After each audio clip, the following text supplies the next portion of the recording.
Buenos días, buenas tardes, buenas noches. Bienvenidos una vez más a esto que hemos decidido llamar Los Postreros de Adonai, que comienza más o menos así. Shema Israel, Adonai Echad, Adonai Tzidkenu. Shema Israel.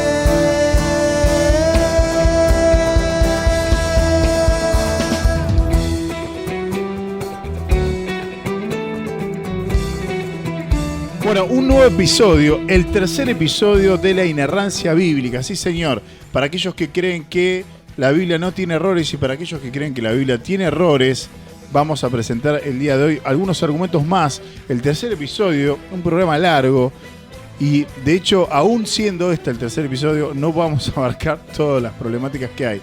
Pero antes de comenzar, me es obligación y meritoriamente obligatorio presentar a quien tengo a mi izquierda, a Franco Reyes, que te saluda hoy de esta manera. ¿Cómo están? Muy buenos días, temprano, pero contento de verdad.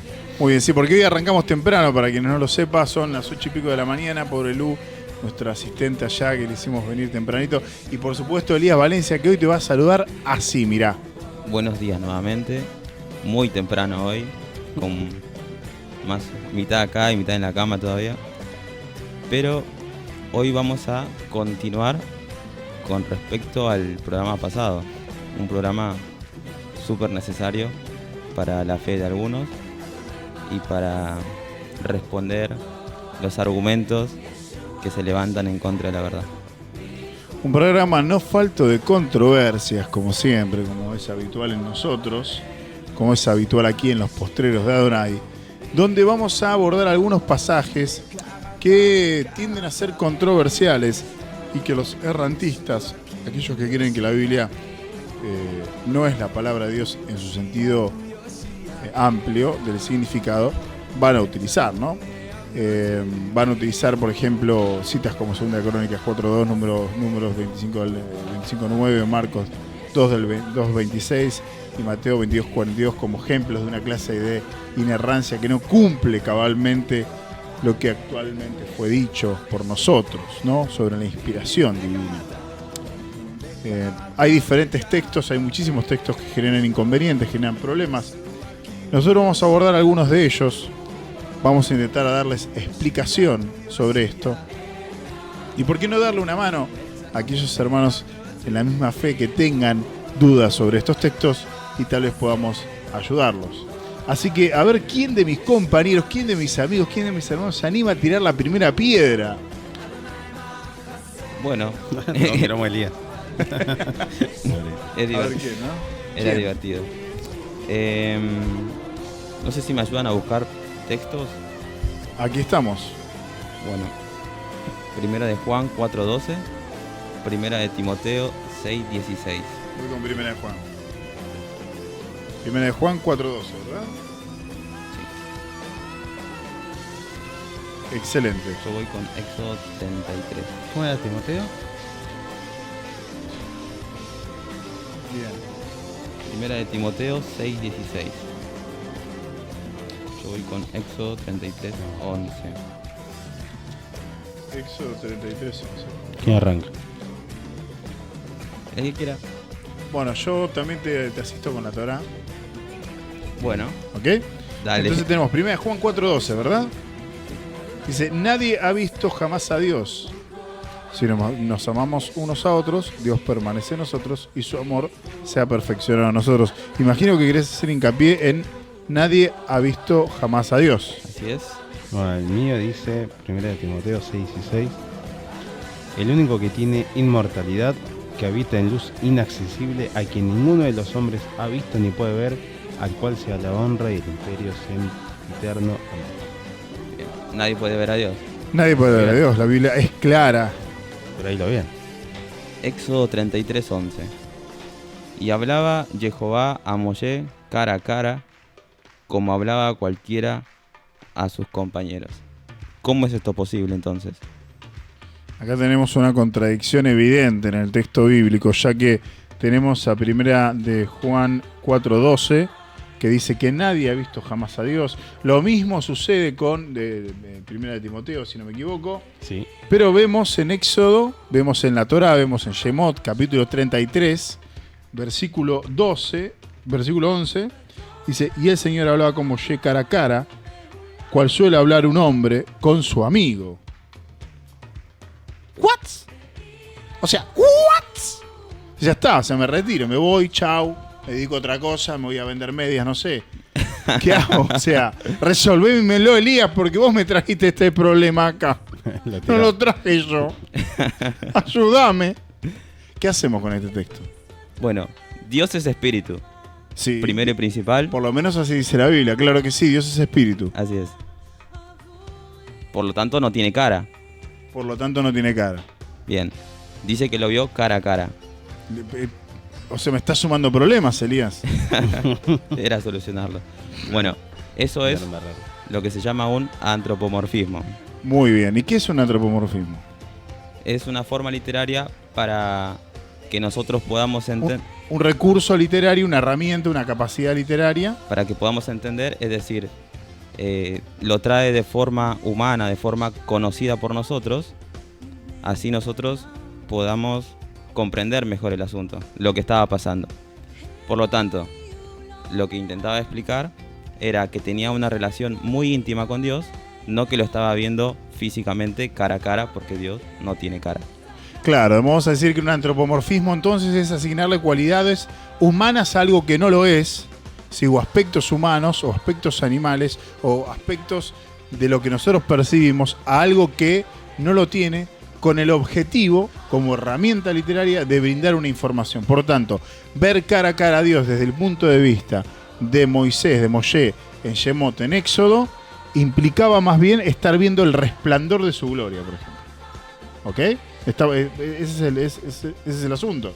Así es, no habla de una forma literal, porque Dios no tiene cara, sí habla de una forma en que nosotros podamos entender la intimidad en la relación que ellos tenían. Excelente. Es más, dice que nadie puede estar en la presencia de Dios sin ser consumido, porque Dios es luz, Dios es energía. O sea, el centro mismo del Padre es imposible que cualquier ser creado esté. Por lo tanto, lo que estaba viendo es el resplandor de... Y una pregunta, ¿quién es el resplandor de la gloria de Dios? Porque esto me trae a mí a colación, ¿no? Digo, y recuerdos de programas pasados. Y recuerdo de programas pasados, ¿no? Dice... En Hebreos, no puedo no citarlo, chicos, discúlpenme, pero Hebreos capítulo 1, versículo del 1 en adelante dice: Dios, habiendo hablado muchas veces de muchas maneras en otro tiempo a los padres, por los profetas, en estos postreros días, nos ha hablado por el Hijo, a quien constituyó heredero de todo y por quien asimismo hizo el universo, el cual siendo resplandor de su gloria y la imagen misma de su sustancia. Por tanto, con quien hablaba Moshe, era con Yeshua, que es la adaptación de Dios para con nosotros, el resplandor de su gloria, la imagen misma de su sustancia. Por eso Yeshua dice: quien me ha visto a mí, ha visto al Padre. Punto, es como un avatar, campeón. Resuelto el problema. Muy bien, Elías, un aplauso. Aplauso. Bueno, pero quiero más. No lo tenía. Quiero más. Recibe. Te haces pentecostal de Quiero un más. minuto para otro. Quiero más. ¿Tenemos algo más o no tenemos algo Tenemos más? muchos más. A ver, Elías, hoy Elías se vino con todo, sí, señores. No dormí por esto. No así durmió que... por esto. Bueno, me encanta. Aparte, ya están los mates ahí. Bueno, a ver, ¿qué dice? ¿Qué? No, es un chiste. Éxodo 25. Epa, ¿cómo estamos con él? Con la Torá, che. Éxodo 20. Hoy me vine, pero pasa la mañana, me agarras a la mañana. Deuteronomio 24, 16. Éxodo 25, ¿no, señor? Así es. Yo voy a Deuteronomio. Agarro Torá. 24, 16. Sí. Quiero que me ayuden también a responder, no me dejen solo. No, creo que estamos, ¿no? Sí. Estamos. No me dejen solo. No me quemé. No me quemé. Bueno, Éxodo 25, ¿querés que lea de Torá? Dale. No te inclinarás a ellas ni les servirás, porque yo soy el Adonai tu Elohim celoso, que castiga la iniquidad de los padres en los hijos hasta la tercera y la cuarta generación de los que me odian. Entonces, lo que intentan decir es: está culpando del pecado de los padres a los hijos hasta la tercera y cuarta generación. Me gustaría agregar el versículo 6 para que no quede muy descontextualizado. A ver. Y que uso de misericordia hasta con la milésima generación de aquellos que me aman y guardan mis mandamientos. Muy bien. Una pequeña aclaración para, digamos, aquellos que lo odian son los enemigos de los mandamientos de Dios, entre ellos amar a tu prójimo. ¿Ok? Hago esta aclaración para aquellos que van a levantarse en crítica hacia Dios como un déspota. Habiendo dicho eso, continuamos. Disculpen la... No, está muy bien. Éxodo 20 son los 10 mandamientos y ese es uno de los mandamientos de Dios. Y bueno, el hincapié se hace en que le está inculpando a los hijos acerca del pecado de los padres. Sí, efectivamente. Dice, por ejemplo, esto de no inclinarse delante de ninguna imagen ni servirles. Era solo leer. Perdón. ¿Cómo? No, digo para los católicos, digo, Claro. leyendo tranquilamente Romanos. Claro, ¿no? sacarían las imágenes. Sí. Perdón que me meta. Hola. Hola, Hola, ¿qué tal? bien. Estamos con Si Luz. me lo permiten, qué luz gusto. verde, Por ¿no? favor, Sí, por supuesto. Claro que sí. Para mí, en esta capítulo se dice, perdón la ignorancia, habla también de justamente la prohibición de la idolatrar justamente imágenes. Eso es lo Así que es. estábamos planteando. Muy bien, es sí, una- justamente. Es verdad, son unos católicos. Por eso era cuestión de leer nada más. Claro, o sea, el punto es, si yo digo que creo en la Biblia, debo ajustarme a la Biblia. ¿Bien? ¿Estamos de acuerdo con eso? Totalmente. Si yo no creo en la Biblia, no importa lo que hagas, haz de tu vida lo que vos quieras, pero si vos crees en la Biblia... Pero aparte dice, no les servirás, no servirás a las imágenes. Eso implica el cuidado, limpiarlas, tratarlas de determinada manera, las velas, pero lamentablemente no, tienen oídos, pero no oyen, tienen ojos, pero no ven. Lutin Umati me lo comparte, pero estas imágenes no. Ahora, el punto acá, creo, a donde vos querés ir, Eli, es sobre la maldición de generación en generación. Así es. La culpa, la aparente culpa de los hijos por causa de los padres. Bueno, pero es lo que dice el texto. No, Pero vamos a ver qué dice Deuteronomio. Tenemos en Deuteronomio más información. Sí. Deuteronomio 24:16. Los padres no morirán por los hijos, ni los hijos por los padres, cada uno morirá por su pecado. Toma. Y entonces Amén. te está diciendo que no se puede inculpar al hijo por lo que hace el padre, pero ahí te dice que por causa de los padres, los hijos serán malditos hasta la tercera y cuarta generación. Sí, dice castigo la iniquidad de los padres en los hijos. ¿Cómo Bien. se resolvería esto entonces? ¿Cómo se resuelve? Bueno, a ver, no sé, yo me puedo imaginar que se traslada la consecuencia del pecado de los padres a los hijos, es lo que me puedo imaginar. Por ejemplo, si yo incurro en algún tipo de pecado sexual y debido a ello contraigo alguna enfermedad venérea, puedo llegar a contagiar a mis hijos. Bien, entonces estamos distinguiendo entre condenación acerca de la prohibición de la condenación acerca de los pecados de los padres, y estamos dividiendo también acerca de la consecuencia que puede ser una enfermedad o cualquier otra causa debido a la transgresión de los padres, no de condenación, sino de consecuencias en esta vida. Consecuencia terrenal acerca del comportamiento de los padres, que es algo inevitable. O sea, si tu hijo se manda un moco, es probable que lo tengas que pagar vos. Esto es así. ¿Viene por ahí? Así que está hablando de cosas diferentes. Está hablando de cosas diferentes, no está hablando ni de condenación de parte de Dios, ni que yo te condeno porque tu papá hizo, sino que hay una consecuencia natural, en un orden natural, biológico, vivo, en el cual existimos, que se traslada. Esto es así. ¿Bien? Muy bien. Sí, totalmente. Excelente. Bueno, muy bien. ¿Tenemos algún otro pasaje más? ¿Quieren más? Bueno, Estamos exprimiendo el día. Elías se vino a full el día de hoy. Sí, están buenos igual. Están buenos.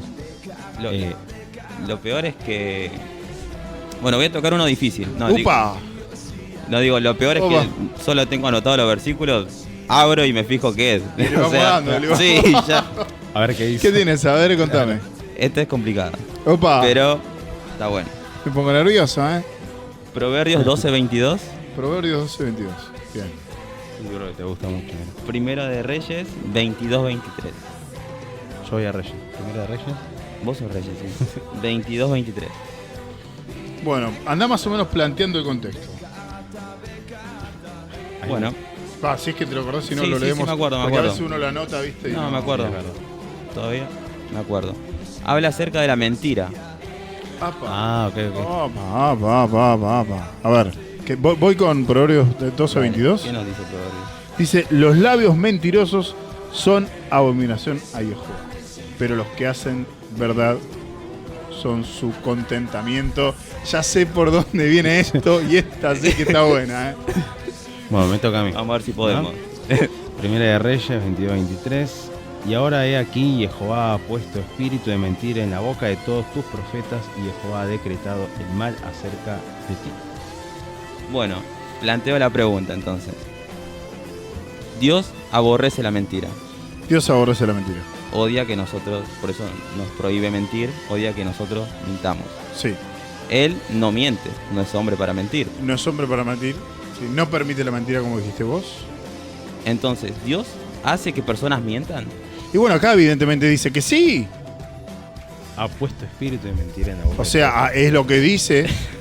Es lo que dice ahí, es lo que dice la Biblia. Y si lo dice la Biblia, doña Tota. O sea, que Dios hace que yo peque. Pero ahí dice, Dios puso un espíritu de mentira en boca de los profetas. Yo no lo digo yo. Yo digo otras cosas. ¿Qué hacemos entonces? O sea, que mi pecado puede ser por culpa de Dios. Bueno, entonces, y ahora esa religión me gusta. Ya no es culpa mía.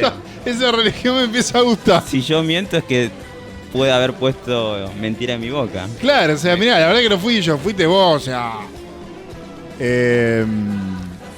¿Y cómo se resuelve? ¿Cómo lo resolvemos? ¿Cómo se resuelve? Bueno, ¿Qué tenemos? Porque, a ver, por favor, acá, evidentemente, ¿es Dios culpable de mentir en Primera de Reyes 22? 23. te sumo algo más. Por favor. Este lo conoces, me parece. Romanos 9, Sí. cuando habla acerca de levantar a Faraón para mostrar Dios su poder. Sí, señor. O sea que Dios lo hizo así a Faraón para que lo hizo malo, lo hizo que esclavice al pueblo de Israel de esa forma para Dios levantar su poder, o mostrar su poder. O sea, nuevamente Dios hace la maldad en los hombres. Bueno, la palabra levantar justamente es ahí en griego, viene de poner en escena. O sea, ya el faraón existía, el faraón, digamos, la persona del faraón ya tenía sus características, su forma de ser y sus decisiones. Entonces Dios lo que hace es simplemente agarrarlo y ponerlo en escena porque él ya era así. Bien. Bien. Leo el texto, así se entiende Por la favor. explicación de Por favor. poner en escena.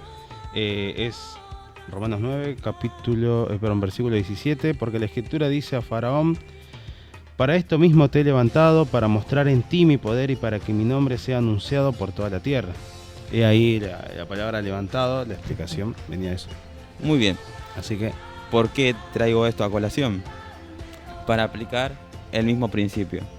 Dios no intervino en la mente de estas personas para que ellos mientan, sino que Dios creó todas las circunstancias, Dios los puso en escena, en el lugar que deberían estar, para que ellos crean y hablen una mentira. Por eso Él dice que puso mentira en su boca, pero no de esa forma en la cual interrumpe su mente, sus pensamientos, para que ellos sean manipulados para mentir. Claro, no trabaja de manera coactiva sobre sus pensamientos, sino que la permisibilidad de aquel que es todopoderoso, que es soberano en todas sus formas y magnitudes, la permisión se puede interpretar en algún aspecto también como una voluntad, pero esto es un error, ¿no? Él es totalmente soberano. En la historia que se está tratando acá del profeta Micaías, lo que se está diciendo es que Dios permitió que la mentira en la boca de los profetas que hablaban con el rey Acab. Pero en ningún momento es Dios quien lo hace, es Dios quien permite. Lo que pasa es que insistimos con lo mismo. Aquel que es soberano sobre todas las cosas, aquel que no se le puede decir ¿qué haces, che? Ni hay quien detenga su mano, como dice la Escritura. Digamos, aquel que es soberano, cuando permite, da la apariencia de que su propia voluntad colocó. No, sino que ya existe el hecho, ya existe el evento y él simplemente se retira. Recordemos algo muy, muy importante. Una de las primeras señales de la ira de Dios es que él se aparta. Él se retira. Y cuando se retira no queda, en la voluntad de las mentes de los seres vivos, no queda un vacío, sino que cuando Él se aparta, alguien ocupa su lugar. Bueno, en el caso de los profetas que hablaron con el rey Acab, lo que sucede es justamente lo que decía mi querido hermano Elías. Cuando se retira Dios, por ira frente al rey, quien queda en la boca de los profetas son espíritus de mentira. No lo coloca Jehová, sino que Él simplemente se retira. Lo que pasa es que insistimos con lo mismo. Cuando Él se retira, cuando la ira de Dios llega a la vida de alguien, Él se retira, quedas en manos del otro. ¿Estamos de acuerdo con eso? Sí, totalmente. Ahora es interesante que a pesar de eso, Él utiliza estas cosas para beneficio. Porque la historia termina siendo para beneficio, te guste o no. O sea, es como Faraón, por ejemplo, ¿no? Habíamos dicho que la palabra en griego ahí en Romanos capítulo 9 es poner en escena. O sea, todas las características de ese ser humano ya estaban en él. Lo que él iba a hacer ya estaba en él. Él había decidido, el ser humano había decidido porque es naturalmente perverso y pecador por elección. Dios simplemente agarró y dijo, a ver quién, voy a agarrar a Juancito y lo pongo en escena porque cumple mi objetivo, porque Él es soberano. Bueno, lo mismo sucede acá en Primera Reyes capítulo 22. ¿Estamos de acuerdo? ¿Esa es la solución? Estamos de acuerdo. ¿Le gustó? Me encantó. Me gustó. Un aplauso. Seguimos sumando respuestas para nuestro programa. ¿Qué otro? ¿Algo más tenemos? Che. ¿Querés más? Bueno. ¿O querés que vaya yo con una? Tenés una...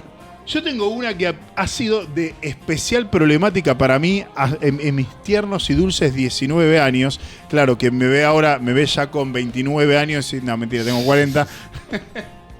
29 aportes. Pero en mis tiernos y gracias por el matecito. En mis tiernos 19 años, cuando estaba estudiando teología, en un lugar donde vivía en ese sitio, yo tenía el privilegio, como he contado, de poder acceder a la biblioteca en cualquier momento. Y tuve un problema con un pasaje bíblico, con varios. Pero hubo uno que me perforó el cerebro, que hizo temblar mi fe, que yo creo que estudiando teología, más de una decena de veces dije, me tengo que ir porque creo que esto no es verdad. Es una realidad, porque yo tengo una forma de pensar las cosas que hace que si no encuentro una solución que satisfaga mi honestidad intelectual, y la verdad que me tengo que ir. Por eso ha nacido en mi corazón un término acuñado por mí, así que no le den valor, que es la verdad resiste todo análisis. Porque si estás en la verdad tiene que resistir todo análisis, si no, márchate pues. Bien. ¿Cuál es el versículo, José? Ese es problemático. Es problemático porque está en Mateo capítulo 13. Si quieren vamos para allá. Vamos. Abrí la Biblia, vos que nos estás mirando, escuchando. Si la tenés al lado, abrila, son 2 minutos, mirá, va. Yo te acompaño, mirá, vamos, Mateo capítulo 13. ¿Viste? Es algo curioso que casi en todas las casas hay Biblia. Sí, hay una Biblia en tu casa, la tenés ahí. Es de la abuela, de la tía, de la prima, del sobrino, del vecino. Mateo capítulo 13, escuchame bien lo que te voy a decir, mirá. Acá se genera un problema, y esto, muchachos, aquellos que creen en el Dios de la Biblia, nosotros no podemos ser ignorantes. Creer en el Dios de la Biblia no es cometer suicidio intelectual. Creer en el Dios de la Biblia es comprometerte intelectualmente a resolver las cosas. Si no, creamos en imágenes y listo. Sirvámosle y ya está. Antes de ir al pasaje, que es Mateo capítulo 13, versículo 31 al 32. ¿Me lo puedes leer vos, Fran? Obvio. Otra parábola les refirió diciendo: el reino de los cielos es semejante al grano de mostaza que un hombre tomó y sembró en su campo, el cual a la verdad es la más pequeña de todas las semillas, pero cuando ha crecido es la mayor de las hortalizas y se hace árbol, de tal manera que vienen las aves del cielo y hacen nidos en sus ramas. Bueno, acá Yeshua está dando una parábola, ¿no? Y va a decir varias cosas que son un tanto, desde algún punto de vista, para los indoctos, controversiales. ¿Por qué? Porque dice, otra parábola le refirió diciendo: el reino de los cielos es semejante al grano de mostaza que un hombre tomó y sembró en su campo, el cual a la verdad es la más pequeña de todas las semillas, pero cuando ha crecido es la mayor de las hortalizas y se hace árbol, de tal manera que vienen las aves del cielo y hacen nido en sus ramas. A ver, muchachos, esto es así. Primero, la semilla de mostaza no es la semilla más pequeña del mundo. 2. No es la más grande de las hortalizas, la planta de mostaza. 3. No se convierte en un árbol. 4. Mucho menos las aves hacen nido en sus ramas. Y esto es una verdad, esto es fáctico lo que estoy diciendo. Entonces, yo necesito saber por qué. Si Yeshua, como dice 1 Juan capítulo 1, versículo del 1 al 3, es quien creó todas las cosas, es el mismísimo creador. Si Yeshua, siendo Dios, siendo el resplandor de la gloria de Dios, siendo la imagen de su sustancia, que en él, como dice Colosenses, habita la plenitud de la deidad, ¿cómo se pudo haber equivocado así? 4 veces. 4 veces, ¿verdad? Y si nos ponemos exquisitos, podemos encontrar una quinta. Pero explíqueme, yo quiero saber. No prende más. Aparte con vehemencia. Bueno, ¿cómo se soluciona esto? Bueno, voy a dar una respuesta que... Y la voy a leer porque en su momento la tuve que escribir. Porque me llevó tiempo. A ver. Yeshua en este caso está utilizando un recurso literario. Un recurso lingüístico. Y para poder entender a la escritura... Bueno, habíamos hablado un poco de esto al principio de todo este hilo de programas, ¿no? De esta serie de programas. Habíamos hablado sobre las herramientas y los recursos lingüísticos, ¿no? Sí. Este recurso lingüístico se llama comparación ilustrativa. Así como en otros momentos, Yeshua utilizó muchos otros recursos lingüísticos, muchos varios. Por eso dije que para ser cristiano, para ser mesiánico, para ser seguidor de Yeshua, no solo no hay que cometer suicidio intelectual, sino que tenés que realmente ponerte las pilas y ponerte a estudiar. Si no, no vas a entender nada y vas a terminar limpiando una estatua. Por tanto, es necesario, por exigencia hermenéutica primeramente, y principalmente por honestidad intelectual, no olvidar este recurso al leer este texto. ¿Ok? Hay una comparación ilustrativa y esto es un recurso lingüístico válido. O sea, está realizando una comparación ilustrativa, no una explicación biológica ni científica. Esto es una charla. Dentro del contexto, hermenéutica es el conjunto de leyes de interpretación literaria que se utilizan. Es un conjunto de leyes que se utilizan para interpretar la Biblia, o 1000 leguas de viaje submarino, o la serie Crepúsculo. Todo es exactamente lo mismo. Bien, para cualquier tipo de texto, hasta para interpretar el Clarín, ya sea en el 2010 o ahora. ¿Ok? A lo que voy es que en definitiva son herramientas que nosotros tenemos para poder comunicarnos. Y Yeshua, el Mesías, quien es el Logos, quien es la verbalización de las razones de Dios, quien es el lenguaje, sobre todo el lenguaje, utiliza justamente muchos recursos lingüísticos. Esta no es la explicación, esta es la introducción. Es un poco largo, ténganme paciencia. Voy a llegar, le voy a dar rápido. Lo que hace es tomar un elemento del cual tenía acceso sus oyentes. Recordemos que es una charla, es una parábola. Y mirá que me empiezo a remangar, se pudre todo. Es una charla, o sea, Yeshua lo que está haciendo es hablar con gente. No está solo, digamos, en una cátedra diciendo, bueno, muchachos, saquen los libros, que les voy a explicar cómo la cuestión. No, está hablando a un conjunto de personas. ¿Y qué hace? Bueno, utiliza un elemento que todos conocían. ¿Bien? A ver, esta comparación ilustrativa, que no es una explicación biológica ni científica, que toma un elemento que tenían acceso todos sus oyentes en ese momento, lo usa para explicar un origen y un concepto desconocido para ellos. O sea, Yeshua tenía que explicar algo que jamás habían visto, que jamás podían entender, a un conjunto de personas indoctas que prácticamente la mayoría ni siquiera sabía leer. Podemos decir en términos de filosofía helenística, si queremos, que utilizó lo que en el futuro, nosotros llamaríamos un recurso ontológico de la metafísica filosófica, para aquel que le gusta la filosofía. Bien. Digamos, la misma exigencia hermenéutica, la misma honestidad intelectual nos lleva a analizar el contexto geográfico, por ejemplo, el lugar donde se realizó la comparación ilustrativa, las condiciones climáticas, así como la cultura alimenticia, la disponibilidad y diversidad de recursos, la tecnología y los regímenes políticos imperantes. O sea, todo esto es lo que yo tengo que poder analizar para entender lo que él me está diciendo. ¿Por qué? Porque me tengo que poner en el lugar del tipo que lo estaba escuchando.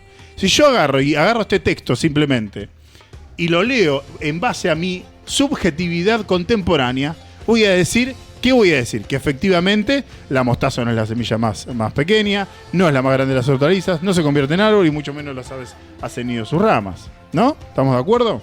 Sí. Ahora, Sí, sí. si yo analizo desde el punto de vista hermenéutico, vamos a poder analizarlo. Entonces vamos a hacer un breve contexto histórico, geográfico, climático, si Luz me permite. Dice así: Yeshua vivió en la provincia romana de Judea, Israel, hace aproximadamente 2000 años. Esta enseñanza Yeshua la da a orillas del mar de Galilea, muy probablemente en Cafarnaúm, donde también estaban cerca ciudades como Corazín, Betsaida, Magadán, Tiberias. Estas ciudades estaban cerca del mar de Galilea y tenían acceso a agua potable para plantaciones.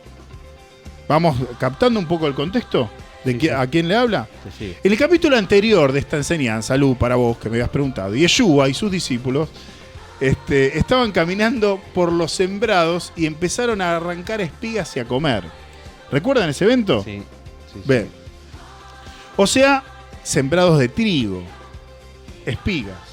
O sea, sembrados de trigo. O sea, en el capítulo anterior vimos a Yeshua y a sus discípulos caminando por los sembrados y los discípulos empezaron a agarrar espigas de trigo y a comer. O sea, cercanas había plantaciones de trigo. Por tanto, el contexto geográfico era de plantaciones agrícolas.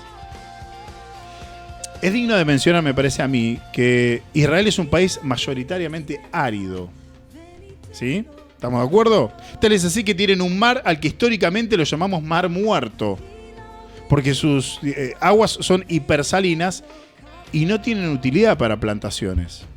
A esto es necesario agregar que el mar de Galilea, con agua potable para plantaciones, donde Yeshua da esta enseñanza, tiene una superficie de solo 166 kilómetros cuadrados.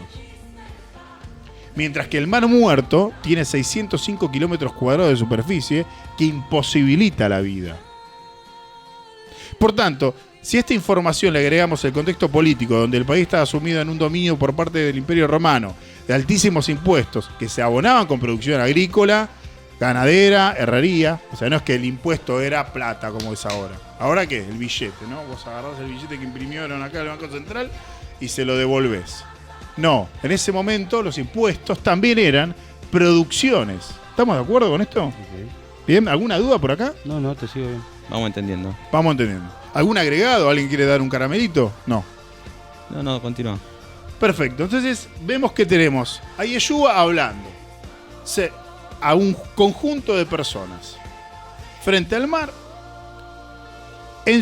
personas de ciudades agrícolas, en un país principalmente árido, donde no se caracterizaba por la producción agrícola, donde tenía un mar de 605 kilómetros cuadrados hipersalino que imposibilita la vida frente a uno de 166 kilómetros cuadrados que posibilita la vida. O sea, no había muchas posibilidades para sembrar. Bien, además hablamos de todo el contexto político, ¿no? Donde abonaban los impuestos con producción agrícola, herrería, ganadera. Teniendo en cuenta además la tecnología de la época y la evidencia arqueológica que nosotros tenemos, las plantaciones en la zona geográfica donde ocurre este hecho histórico, podemos afirmar que fueron las siguientes: el trigo, cebada, los higos, el olivo y la viña como principales. Bien, entre las demás legumbres y frutas estaban la lenteja, los garbanzos, la lechuga, la chicoria, una palabra que me parece espectacular, la chicoria, los berros, las manzanas y las nueces. Entre los árboles se encontraban muchas especies como sauces, acacias, laureles, cipreses, pinos.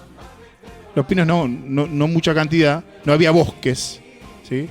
Para que se entienda, sino unos pequeños montes. Recordemos que era árido el asunto aquí. Entre las crucíferas, la principal era la mostaza. Repito, entre las crucíferas, la principal era la mostaza. Por tanto, era un cultivo muy popular y muy conocido para todos los oyentes presentes en la enseñanza de Yeshua.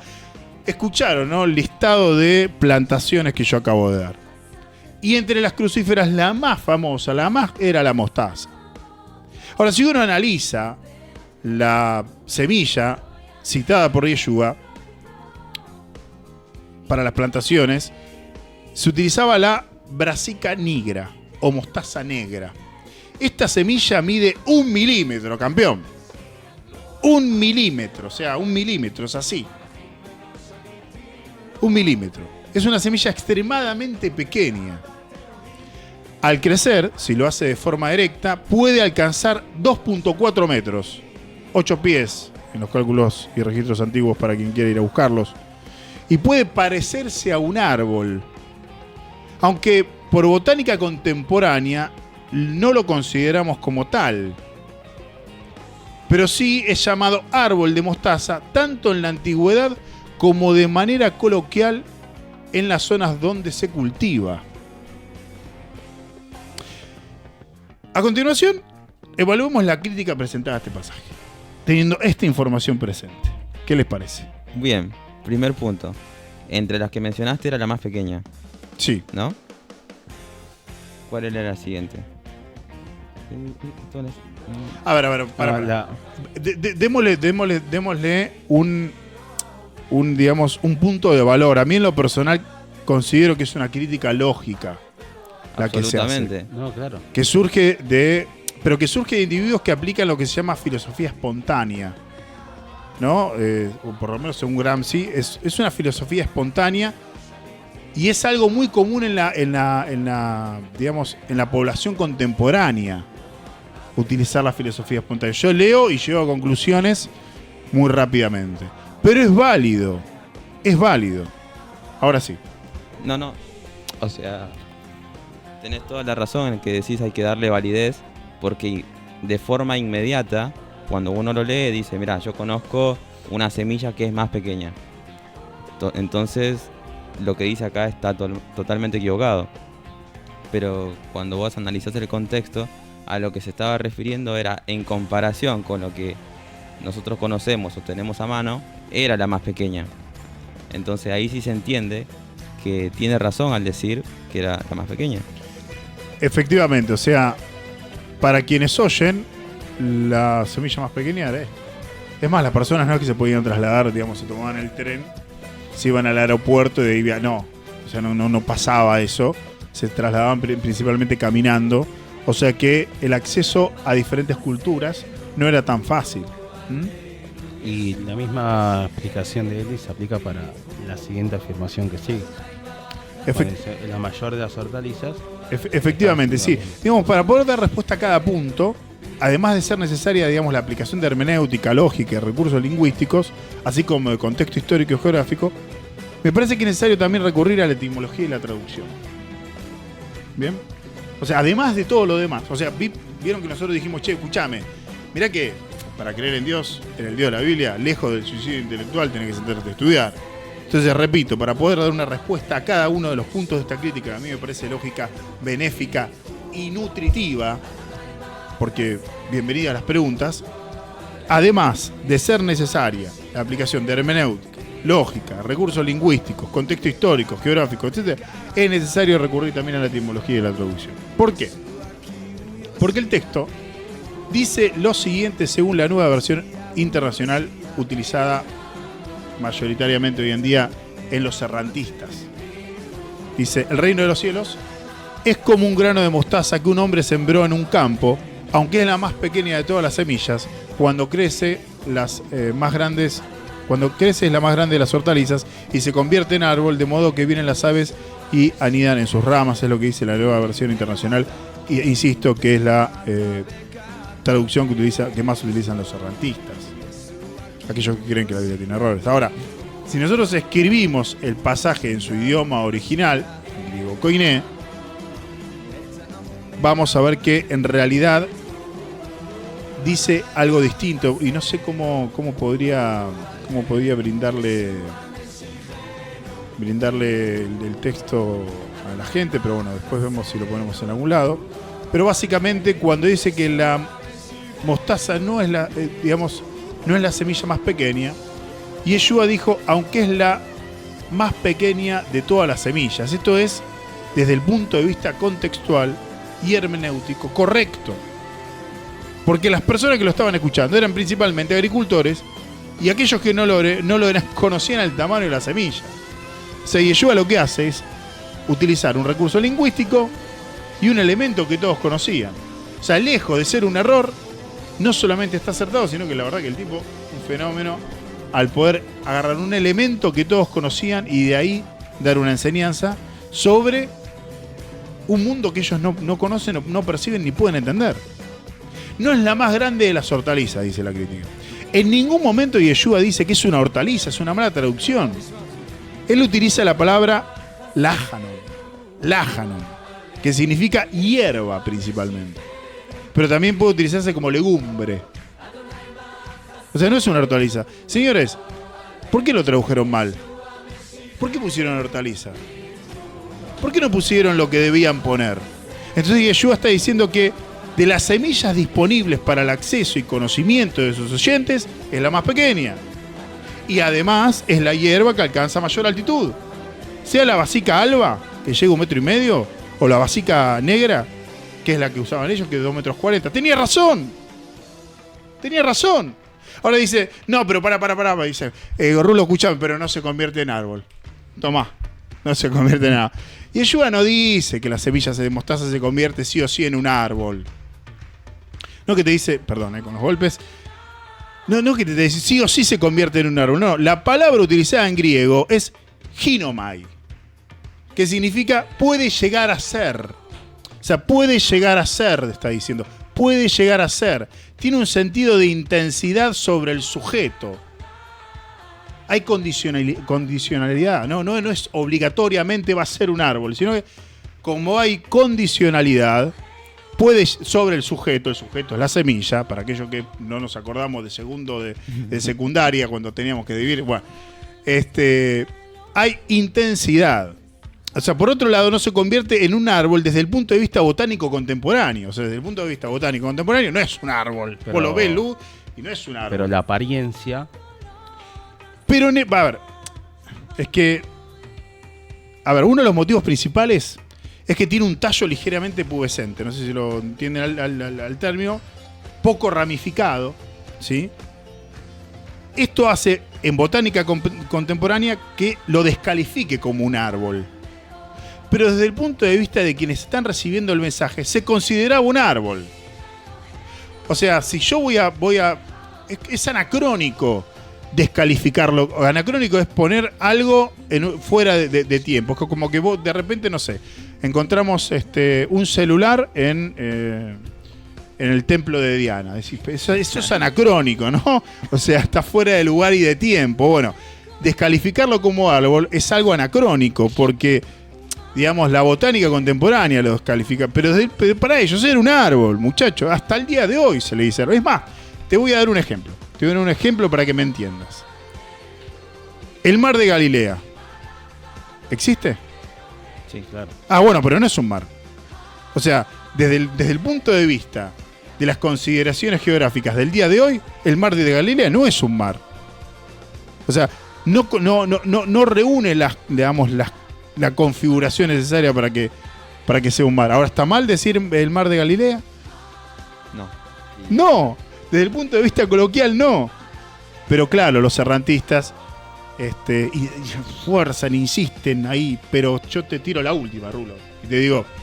Perdón, pero igual me parece una estupidez fijarse por el tamaño y si era un árbol o no. O sea, en realidad, más allá de que lo usa por el contexto y toda la bola, es para también representar la rapidez que crece esa semilla. La rapidez y lo que llega a lograr, se puede construir algo grande si le das permiso a crecer. Tal cual. Y la comparación entre lo pequeño y lo grande que puede llegar a ser. Algo pequeño e insignificante puede ser algo grande, justamente, con paciencia y esfuerzo y puede llegar a ser algo significativo. Por eso también hablas, supongo, del reino de los cielos y demás. Excelente aporte. Chicos, estoy reaprendiendo, ¿no? Qué grande, ¿no? Pero bueno, ahí va. Ahora yo te tiro la última porque las aves no hacen nido en sus ramas. ¿Y qué haces con eso? Bueno, ahí vamos de nuevo. La palabra que se traduce como anidar es, escuchá esto, porque es una palabra no fácil de pronunciar. Catasqueno. Catasquino. Sí, en realidad la acentuación está en la última O para aquellos que después me puedan llegar a decir acentuaste mal. Catasqueno. Por lo menos Catasqueno. de este lado no somos expertos. en Catasqueno. griego, Inés. Que significa acampar. O sea, en realidad en ningún momento Yeshua dice que va a anidar, porque anidar es anidar en las ramas. Acampar es otra cosa. Yo cuando acampo, ¿dónde me pongo? ¿En las ramas o en el piso? Piso, claro. En el piso. ¿Cuál es cuál es mi sustrato donde apoyo los pies? El piso, no son las ramas, ¿verdad? O sea que paraba abajo del árbol, paraba. Quería sombrita el pajarito. Claro, es lógico en el contexto. catasquenó es permanecer en un lugar para refugiarme. A ver, las aves en zonas geográficas como estas no poseen ni poseían una arboleda robusta donde refugiarse de las inclemencias del sol, las altas temperaturas, así como el frío de la noche. Ojo al piojo, porque es mucho frío. Por tanto, en muchos casos permanecen protegidas debajo de la sombra y el abrigo que dan los árboles de mostaza. Concluyo acá, porque esto es mucho más extenso, me gustaría darlo en su totalidad, pero básicamente Yeshua tenía razón. Claro. No estaba errado. No estaba No errado. había errado. Así que por lo tanto, concluimos que por lo menos en este pasaje no hay contradicción alguna, pero sí queda demostrado algo y queda en evidencia algo que me parece sumamente importante, y es que la ignorancia, como dice Segunda de Pedro, ¿no, muchachos? ¿No? O Primera de Pedro, que dice Primera que de los Pedro. indoctos, Ah, Segunda de Pedro, los indoctos, Segunda de Pedro, capítulo 2. Capítulo 2, capítulo 3. Cuando habla justamente de las cartas de Pablo. Tuercen las escrituras. Exactamente, los indoctos, es que los neófitos, o sea, aquellos que no le dedican el tiempo, no. Después eso no es una cuestión de capacidad, no es cuestión de tiempo. Aquel que no le dedica el tiempo y el esfuerzo se convierte en un indocto que luego se mete en una materia que no le compete y tuerce las escrituras. ¿Y qué termina haciendo? O termina sirviendo una estatua, o quemándolo en la hoguera a alguien, o simplemente maltratando a la gente. Por tanto, en esto podemos decir que Yeshua tenía razón. Y tampoco una mala traducción, porque muchos o pocos podrían decir, no, bueno, como está mal traducido, hay un error, y también lo toman como error de las escrituras, pero el error no está en los escritos originales, sino en nosotros. Sí, es más, ni siquiera está en las copias que nos han llegado. El problema está en la traducción, ¿no? Hay que entender que las traducciones hoy en día, no muchas se hacen directamente desde los textos que tenemos sin una comparativa a las traducciones ya realizadas. Pero bueno, en definitiva, para aquellos que tenían problema con este cuestionamiento, como lo tuve yo en su momento, aquí está la respuesta. Y generalmente la respuesta es esta. La respuesta es hermenéutica pura, ¿no? Si uno aplica las leyes de interpretación literaria, los recursos lingüísticos, las soluciones están. Pero pará porque no terminamos acá. Tenemos más pasajes, ¿o ¿Hay no? más todavía? No me digan que no. Sí, creo que tenían uno más. Sí, Y hay. yo tengo uno, pero quiero esperar un ratito. Bien. Excelente. Bueno, sigamos con algún otro. ¿Tenés algún otro, vos, Eli, que quieras compartir? Tengo un par. Génesis 6:19 y Génesis 7:2. 6:19.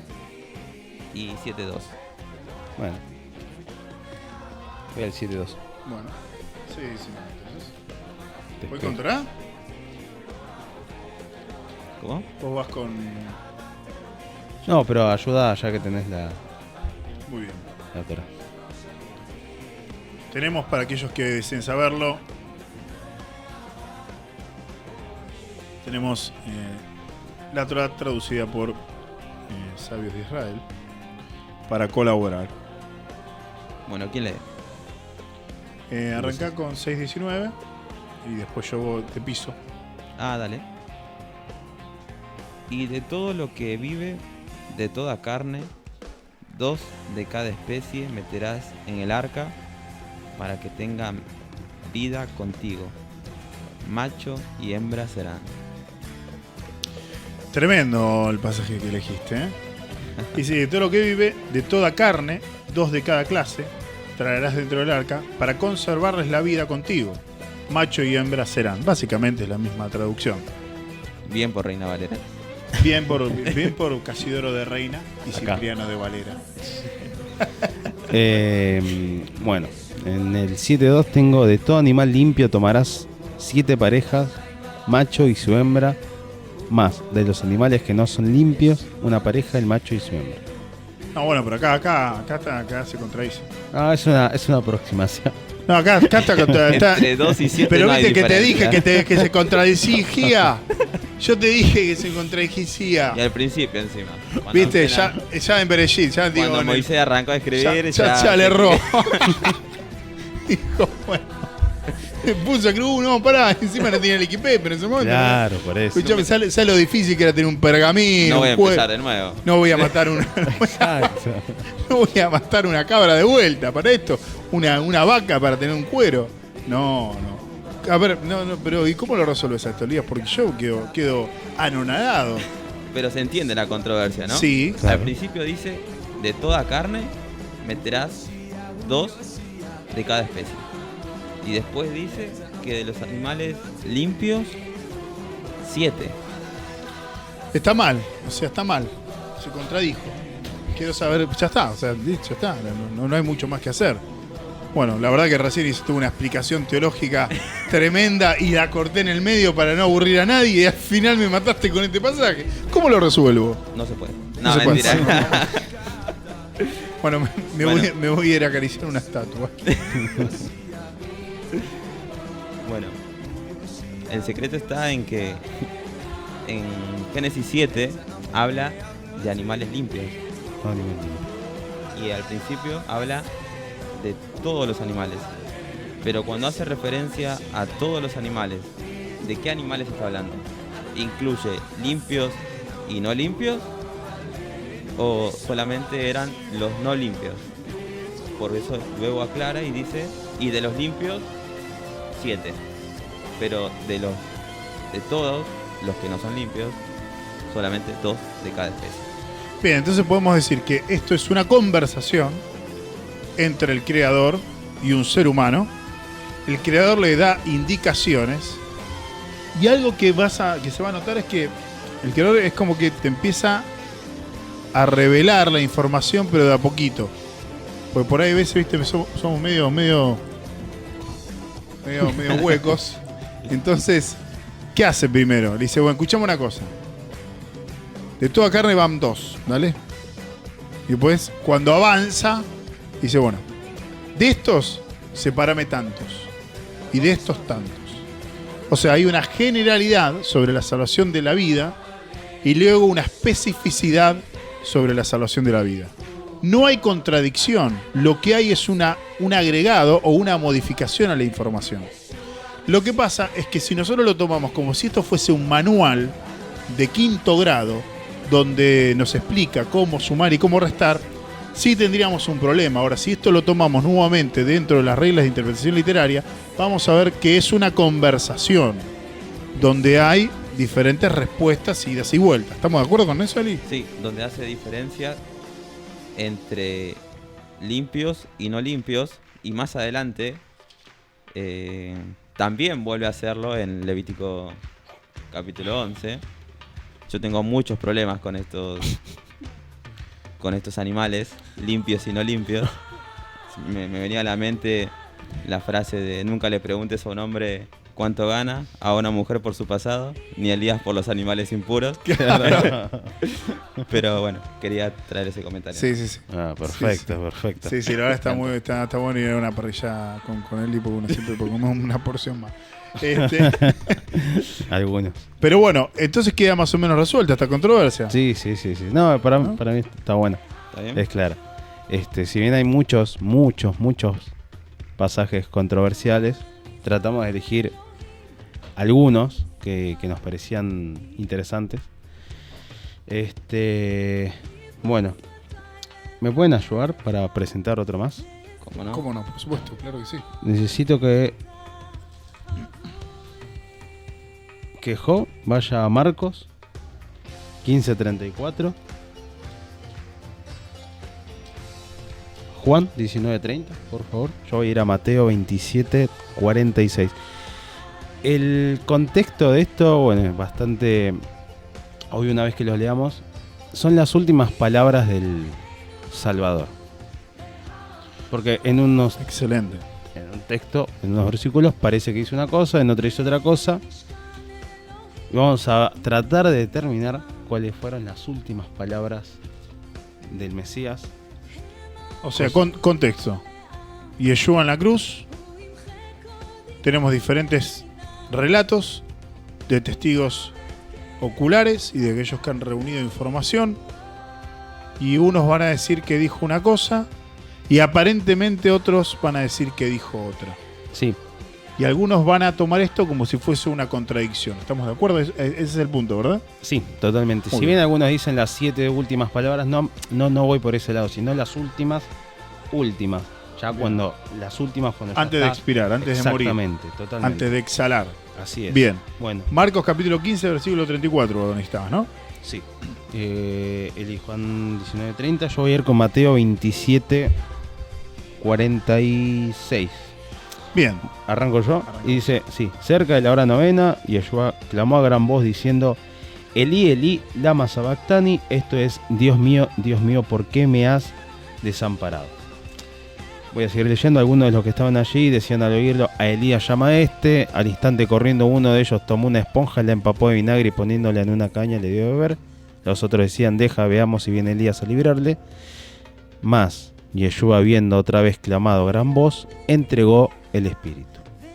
Ahora sí, ¿me puedes ayudar con Marcos? Marcos capítulo 15, versículo 34 dice, y a la hora novena Yeshua clamó a gran voz diciendo, Eloi, Eloi, lama sabactani, que traducido es, Dios mío, ¿por qué me has desamparado? ¿Y podés seguir con el 37? Por supuesto, con el 37. Sí.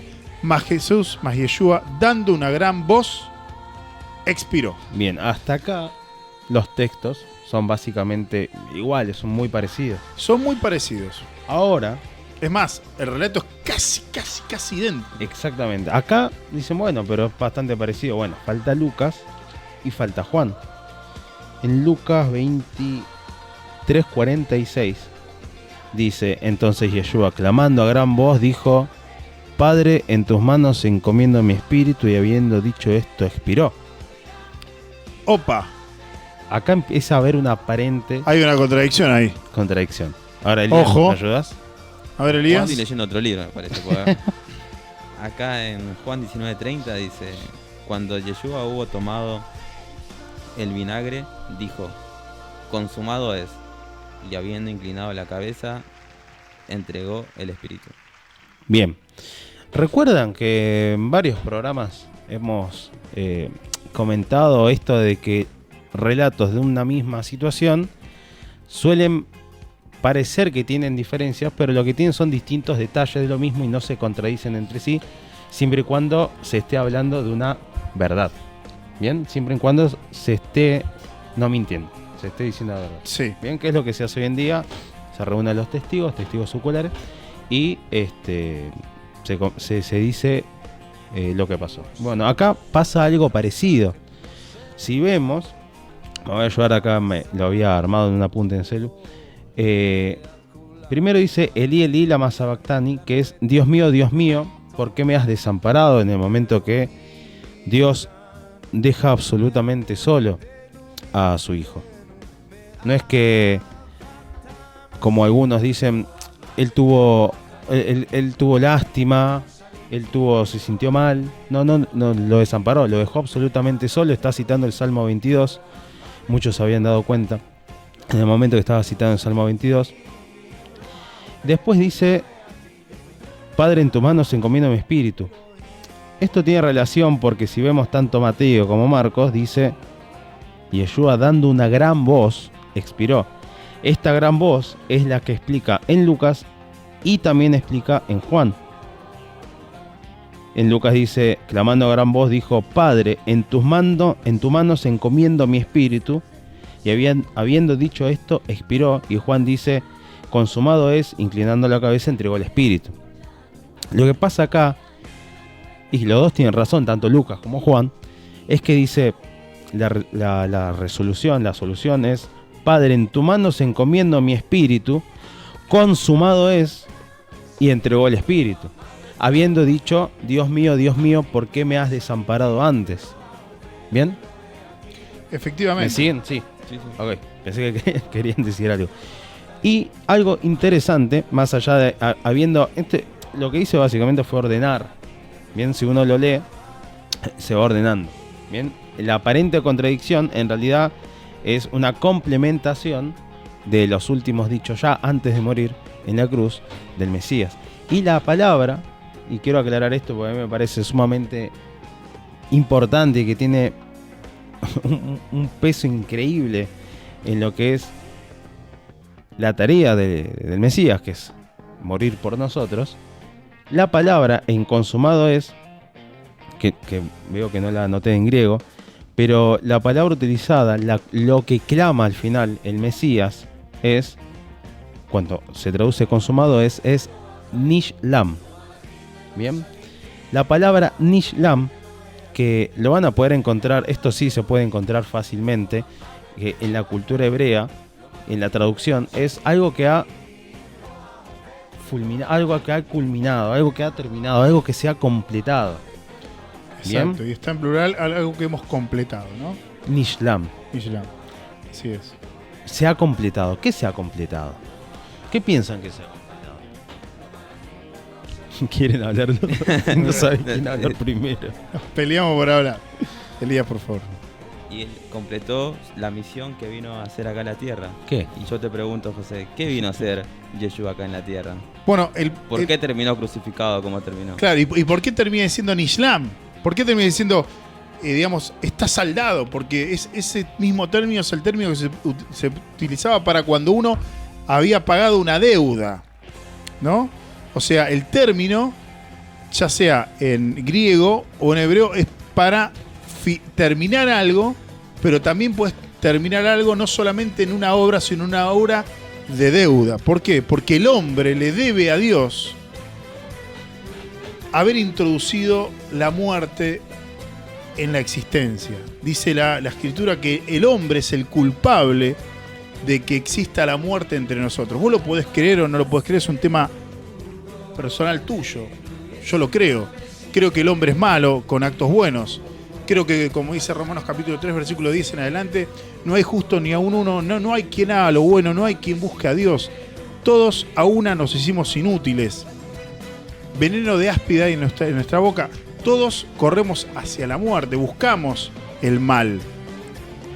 De hecho, perdón que me ponga político, pero el sistema capitalista se basa en el egoísmo del ser humano buscando un beneficio, digamos, general. El hombre es egoísta, piensa en sí mismo.